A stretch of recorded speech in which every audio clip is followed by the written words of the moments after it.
All right, good afternoon. Facebook land, District 73 and beyond. I'm Kim McCarthy. I am running for state representative here in Greene County in District 73, which covers the areas, well, the cities of Fairborn, Beavercreek, Bellbrook, and Yellow Springs, and the townships that surround those cities and villages. So it's chilly out here today. I don't know how I'm going to make it through to November. I haven't quite bought the blanket out here with me yet, but that might be next week. If only the sun could shine in here a little bit, I think it'd be better. But anyway, here I am on my front porch. I've been doing this for what feels like months now, just trying to reach out to voters in the area to let them know who I am, what I stand for, and, you know, connect with people in this time of COVID. So hopefully they've been beneficial to you. I've used this space to, you know, discuss issues that are happening in our communities. I've been able to connect with experts and other leaders that are heading up different topics that need to be addressed. So I've had much pleasure in doing that, and I hope you have enjoyed listening and learning about these issues as well. So today, a quick update. I think all of our postcards, except for maybe 100, are out in the mail. So I think that's like 7,000. So huge thank you to everyone who signed up to handwrite those cards. That's a blessing. And I really think it's helped to put my name in front of people to explain why I'm doing this. And oh, here comes Flipper making an appearance. He's going to be like, let me in, let me in. And I'm not there to let him in. Hey, baby. What else do we have? We still have yard signs. If you would like one, just message us at vote@kimmccarthyoh.com. We are having our rallies on Saturday afternoons that you can come join us at 1 o'clock in Bellbrook, 2 o'clock in Beavercreek, 3 o'clock in Fairborn. You can, again, email us to find out the location, or there is a Facebook event on my campaign page that you can look at to see where we're going to be. And then on Sunday afternoons, we're doing lit drops. So basically walking the streets, just putting a door hanger, one of these door hangers, ta-da, on people's doors. No talking. No, he's going to push my sign off, just rubbing himself on it. Yeah, just putting them on people's doors. You don't have to knock. You don't have to disturb people. So it's real easy.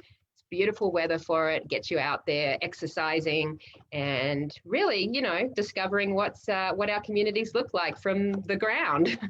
So you can either come Sunday afternoon, or if that's not convenient, I can hook you up to do your own list in your own neighborhood at your own time. So we are very versatile. All right. So of course, before I have our guest come on, who is Marilyn McCauley of Fairborn, who's going to come on and talk to us about Fairborn City Schools and specifically the bond levy that is on the ballot. It's issue 22. Before we do that, we have to, of course, talk about the charming mailer that arrived in everybody's boxes yesterday, compliments of my opponent. Now, he has, I mean, it's a fraudulent mailer because they have put my face onto somebody else's body who's holding a can of spray paint, trying to paint me as a rioter and a looter. Look at these nails. These are not the nails of a rioter and a looter. Anyway, look at this. Radical Rules with a Z. I mean, this is frankly pathetic. Look at my waistline. My waistline hasn't been that slim since high school. I'm actually a little flattered. I like the way I look. Some people have told me I look like a bad ASS. I like to think I already am one. I did wear my hoodie today just so you can see I can wear a hoodie with the best of them. So, it's really ridiculous. They're calling me a radical. It's really no different to the same divisive language that's being used against Democratic candidates across the nation.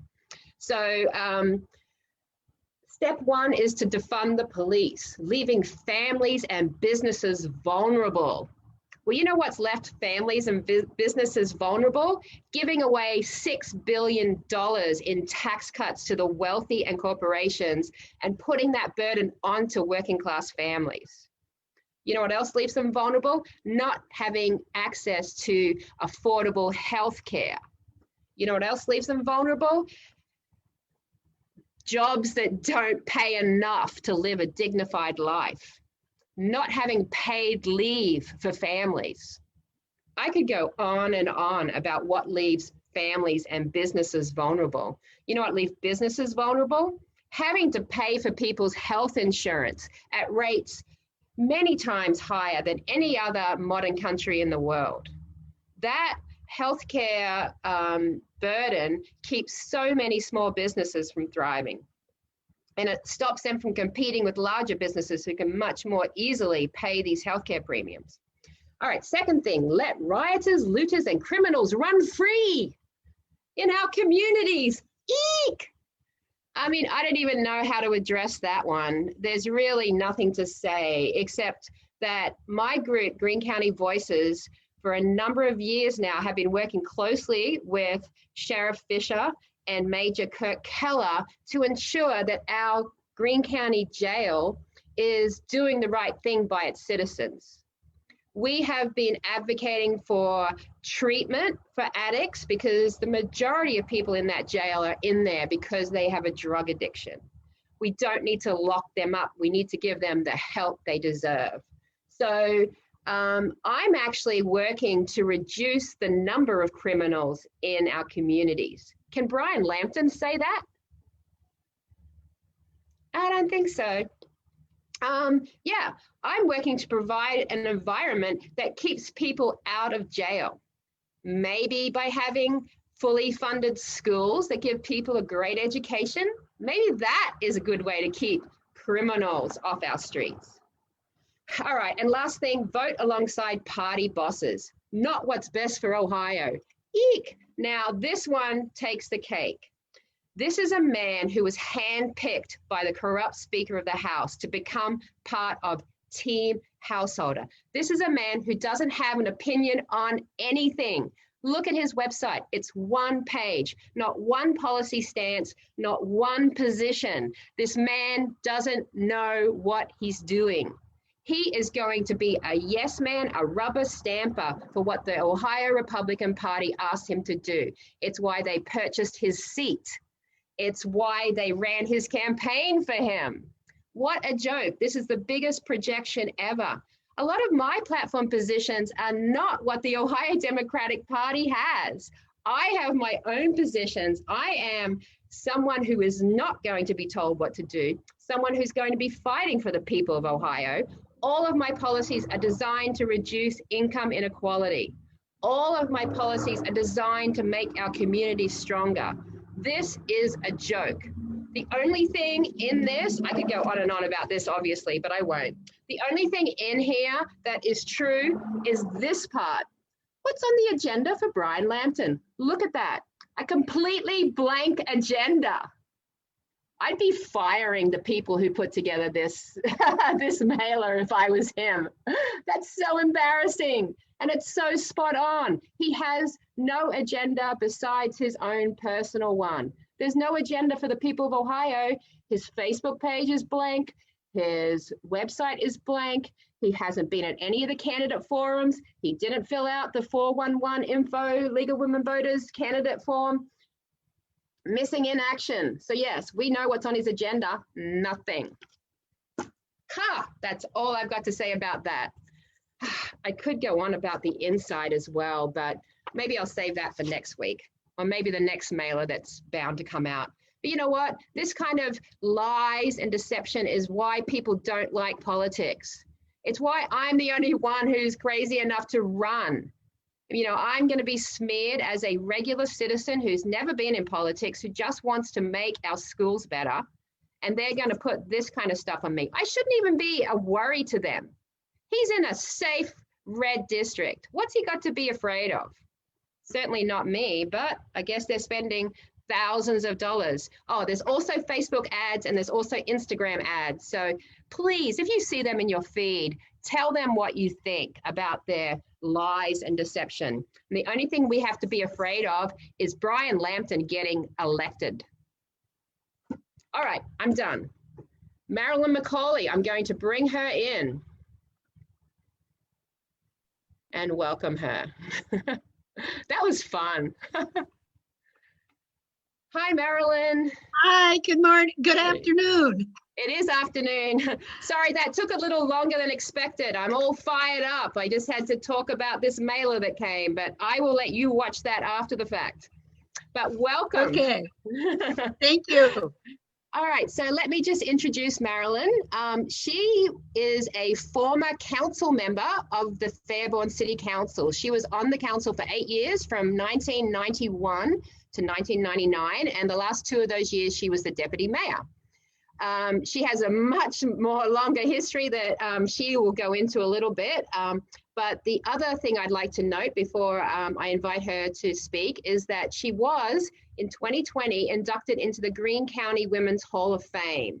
So I was lucky enough to attend that event, and she was there amongst a bunch of really amazing women. So this is, I think, the 40th year? Is it the 40th year? Yes. Yes. I believe so, yes. Yes, that this ceremony has happened, and 6 women each year, women who have given back to their community, who have been involved and made Greene County a better place to live, are inducted. So Marilyn is one of those women. So good afternoon, Marilyn, and welcome. Thank you.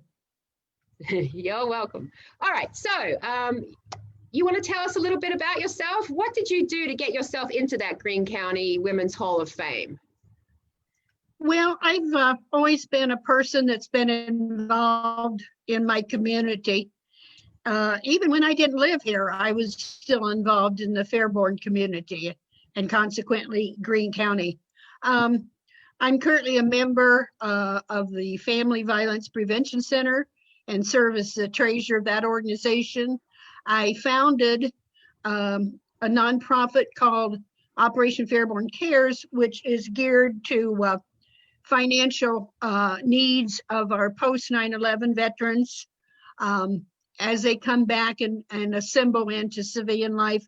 So many of them hit some real financial crisis, and we have tried to be there for them and help them through those hard times. And I'm very proud to say that as of today, we have addressed over 62 veteran requests for financial help, and have actually given out a value of over $42,000. So for a grassroots nonprofit, we work on a it's all volunteers, very small group, and I'm very proud of our record. And I also belong to Rotary, which is a service organization, the Lions Club, which is another service organization in the community. I've just felt that as a citizen, I need to do my part. So being retired now from both the federal government of 32 years and a consulting business of over 15 years, I've got more time to be involved in the community, and it's what I really enjoy. It's my fun thing. Good, good. Well, speaking for the community, I thank you. You know, veterans obviously deserve our support, and there are a lot of areas where there's still a great need. So I'm grateful that you are there trying to plug some of those holes, for sure. Well, good. All right, so would you like to talk about Fairborn schools, and I guess specifically that issue 22 that's going to be on the ballot in, well, next week, I guess, polls open. It's here. It's here. Yes, thank you, Kim, first of all, for allowing me an opportunity to speak about the levy. While I haven't served on the school board, as the city goes, so goes the schools, and as the schools goes, so goes the city.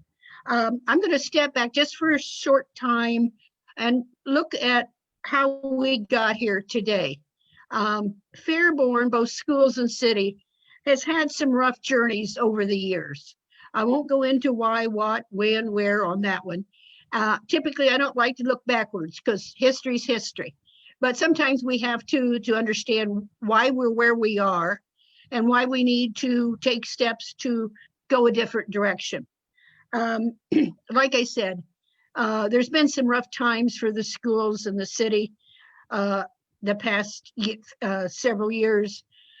When I was on my first council session, it became very obvious that as an entity, as a community, the schools and city were going to have to work together. As I mentioned, as one goes, so goes the other. We didn't have a lot of support in this region in the Miami Valley at that time. So it became obvious that the schools and city needed to work together, which we sat down with the schools and we made that happen. I've never seen a closer working relationship between two entities as the schools and the city. And I think everyone should be happy with that relationship because it's allowed both entities to make progress in the direction it needs to go. Now, neither one of the entities are where they need to be, which of course is why we have the levy on the ballot. But they're both working very hard to get to the ultimate goals. And for the schools, that ultimate goal is to produce productive students for our community or wherever they end up. As an older person, I want to make sure we've got good doctors as long as I'm around. Without good doctors, I wouldn't even be here today. So it's so important that we educate our students to be ready for what's out there in front of us. And it doesn't mean everybody goes to college. It means they have to be ready for whatever we face. So having gone over a little bit of our history, the schools put together a plan a few years ago to try to address our facilities. I think most of us agree learning environments are extremely important for our students to be successful. It's not everything, but it's a big portion. So as a result, there was a study done by a architecture group in conjunction with the Ohio Facilities Construction Commission to take an in-depth look at all the facilities of the schools in Fairborn, which they did, identifying which was the worst schools, which could wait a few years and so forth. As a result, there was a levy passed a few years ago, and you can see the results of what the community has done, the citizens who said, yes, we want better. And you can see the new school on Dayton Elk Springs Road just opened up, and the other new school is being started on South Maple. So now we're to the point we need to address the high school and the middle school. I don't know how many of you have taken tours of the middle school, but it's pretty bad. It's a 75-year-old school. The high school is a 50-year-old school. Lots have changed, technology's changed, and the old Baker school is so old and run down that you can't even upgrade it enough to make it usable in today's educational environment. Furthermore, the commission that did the study realized that it would take more to upgrade our schools than to build new. Those who have been out there in the business world recognize that sometimes it's better to tear it down and start all over, which the Fairborn schools have made that decision, and I think it was the right decision. So in November, the school system is requesting a 5.83 mil to allow them to build a new high school on a piece of land on Commerce Boulevard, which is almost directly across from where the current school resides, the current high school. Once that's finished, they'll move the high school kids there, and then the middle school will be moved into the high school. There will be a few upgrades made to the high school. Once the new school is done, then the schools will build a new middle school on the same piece of land and then move everybody eventually to Commerce Boulevard. So that's some of the interim processes that have to take place in order to get the schools up to the grade that everyone feels is necessary for us to.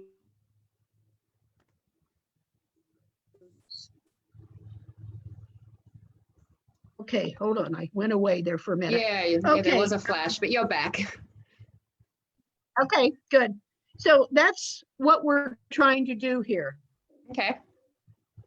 That's good. So after this is complete, then all of your schools are basically upgraded and suitable, right? Exactly. And the good part is if this bill passes, this levy, once the high school is done, the state will provide 32 million towards the new middle school. Okay. It's kind of like Cole's cash, as our school treasurer likes to express it, and aptly so. You buy certain things at Cole's, and if it amounts to so much, you get cash back. So that's kind of how this is operating. But we got to build the new school first. Sure. Why we need the levy. Okay. So do you know how much it is per $100,000 for people on their property tax bill? Yes, right here. Hold on. Actually, I'm going to give you for a $120,000 home. It would increase their tax bill for the schools, $20 a month or $245 per year. Now, let me just say, there's a big concern out there right now about all the houses having gone up in their assessed value. Understand the concern. It will, if your house went up 20%, your tax bill for the schools will not go up 20%. There's a certain formula that's used, and I will not try to explain it here. But at any rate, it will go up a certain amount, but it will not be the full percentage of assessed value. Yeah, and it is a much smaller amount. And I want to say, isn't it if your house increases above the average? I think, the average increase is the starting point, and it goes from there. But yeah, it isn't the full amount. So that's good. Yeah. And, another way to explain it, once you have this levy set in place, it's kind of like if you had 20 houses on your street and you all had to share in paving the street, and you passed a levy, the levy has a certain value. Well, just because your value goes up doesn't mean you're going to pay more taxes. In that case, your taxes might go down because that levy gets spread across 25 homes, and the higher taxes go up, you actually pay less because it's spread across more homes. If they built 10 more homes on that street. So it would be shared amongst more people than we started out with. So that's a very simplistic explanation for that. Sure. Well, it's an investment in your community, isn't it? If your schools have, modern, up-to-date buildings that allow children to learn in the best way they can, it's going to increase the value of your community and your house, and obviously the benefit to your children and your grandchildren. It's almost immeasurable, really. So it's definitely a good money well spent. Oh, I've lost you again. I'm back. Oh, you're back. Okay. All right. Well, I don't know what happened. No worries. Yeah. All right. It's absolutely an investment. It provides the kids with a safe, comfortable learning environment, which we talked about as being extremely important in their learning. Gives them state-of-the-art classrooms for all the technology that everybody uses today. Yeah. And to cover the very different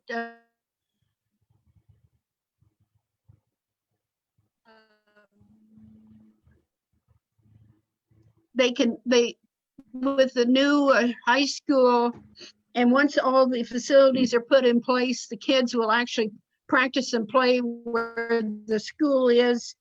And a very important part is air conditioning for all our students. Now, many of us grew up without air conditioning, and I've heard comments, well, why can't they? Well, I don't know about the rest of you, but I don't work well in non-air conditioning environments. So call me soft, whatever. We all know that it does make a difference. So as a result, extremely important. But from a community standpoint, it's also very important that our schools are top notch, which they're well on their way. We've had problems with grades at the schools in the past, but that's changing very fast. The last grade card that came out for Fairborn indicated they were just 2 or 3 points away from a B. Now, having come from D's, I think that's a tremendous progress that our administration has done for our students and with our students. So to say that they haven't done anything is just not correct. They have put everything into not only the physical aspects, but the learning aspects, and it shows. For sure, yeah. I've had a meeting with Mr. Lolly, and I was extremely impressed with his commitment and knowledge of what he needs to give those kids a good education. And I've also spoken with some of the teachers there, and they as well are extremely dedicated and want their kids to have the best. And hopefully this levy passing will help them deliver that, because it's not the teachers alone, right? I mean, we do need that facility. We do need the infrastructure to help deliver it. So, all right, great. Well, is there anything else that you'd like to add, Marilyn, before we wrap this up? Well, just to talk briefly about how it helps the community. When businesses come in looking for a place to set up business, one of the first things they look at is the schools. So good schools are very important to the economic growth of our city. Our property values go up. We can attract more and new families to Fairborn, which we have done that in the last few years with probably, and I don't know the exact number, but I'm going to say roughly 250 houses or more, with more in the building process. We get the military folks from the base to come live with us in Fairborn. And we love to have the military folks in our town. Again, with the new facilities at the schools, we can have huge tournaments that brings in money to the city as well to the schools. So again, it's an economic development thing. It's not just a learning thing, which is the most important, but it's a huge economic development issue for the whole city. Absolutely. Yeah, everything's connected and it has to all work together for sure. Okay, great. All right. Looks like we're about out of time. So yeah, is there anything else or? Just to wrap up, it's issue 22 on the ballot in November, or earlier if you vote early. Right. And also it's issue number 15 in Montgomery County. Fairborn schools do have a few students residing at the corner of Huber Heights, which is Montgomery County. So it's issue number 15 in Montgomery County. Okay, great. And then I'll add that October. Just one. Go ahead. I was just going to say October 5th is the last day you can register to vote. So if you haven't registered to vote, please do. Your vote is your voice. So October 5, you can go online and register online.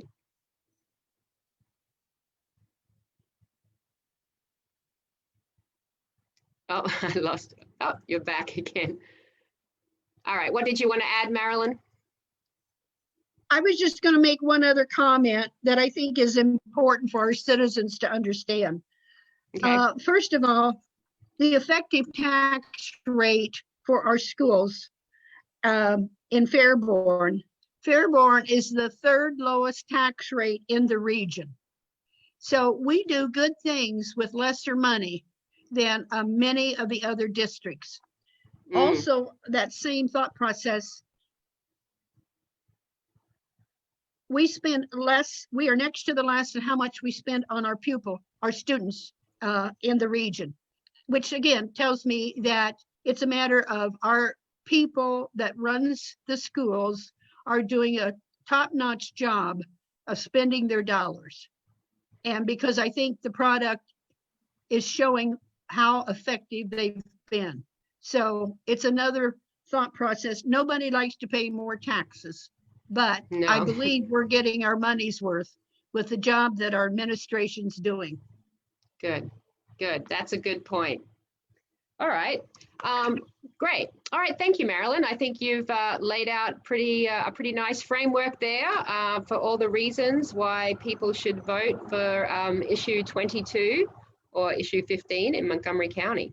So thank you so much for taking the time to come on. I like to share information about schools because obviously education is one of my priorities. And if I'm elected, I'll be able to help you from the state funding side, because if you pay any attention to me, I'm always talking about how the state, that funding has been flat for too many years and that they need to step up and fix that unconstitutional funding formula so that all of our schools have what they need to thrive. So thank you for coming on, Marilyn. I appreciate you.